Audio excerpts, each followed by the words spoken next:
Tem uma coisa acontecendo no varejo brasileiro que eu acho muito mais interessante do que simplesmente falar que o mercado está ruim, que a culpa é da política.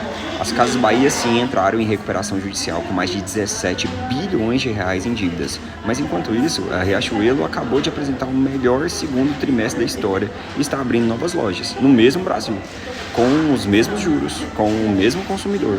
Então talvez a explicação não seja só o cenário. E obviamente são empresas de categorias diferentes, não dá para comparar o varejista de moda com o varejista de móveis e eletrodomésticos como se fosse exatamente o mesmo negócio, não é.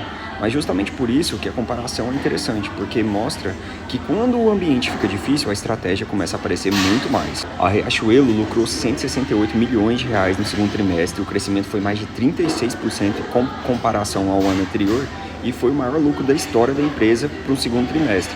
Agora eles estão planejando abrir mais 14 lojas só nesse segundo semestre. E o mais estranho é que as vendas nem foram espetaculares, o que melhorou foi principalmente a rentabilidade, ou seja, não foi simplesmente vender muito mais, foi vender muito melhor. E aqui traz uma aula de marketing, porque muita empresa trata marketing como uma máquina de aumentar faturamento. Ele coloca mais tráfego, faz mais campanhas, dá mais desconto e acha que isso vai virar mais venda. Só que no faturamento é uma métrica muito fácil de usar para esconder um negócio ruim. Primeiro, eles vão passar por uma reestruturação, arrumaram a operação, melhoraram a margem, investiram em tecnologia e depois começaram a ter uma fase de expansão e reconhecimento de marca.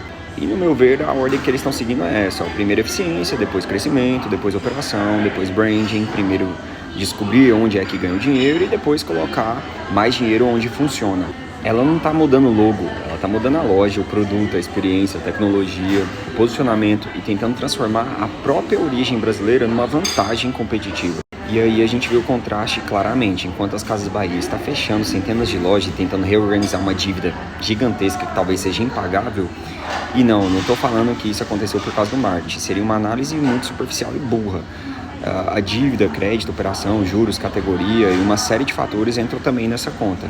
Mas tem uma lição: o marketing bom não é conseguir vender apesar de uma operação ruim.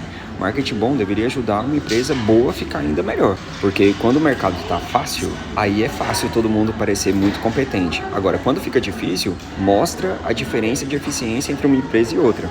E isso talvez seja uma das coisas mais diferentes. E aí surge uma pergunta muito importante: quanto sua empresa consegue vender? Quanto ela consegue ganhar enquanto ela vende? Porque no mesmo mercado onde tem empresa tentando sobreviver, outra empresa mais ou menos parecida está abrindo loja atrás de loja. Você sabia disso aí? Enquanto a Casa Bahia está fechando, a Riachuelo está crescendo. Eu sou o Pedro Emanuel, eu falo de growth de uma forma muito mais interessante. Clica para me seguir.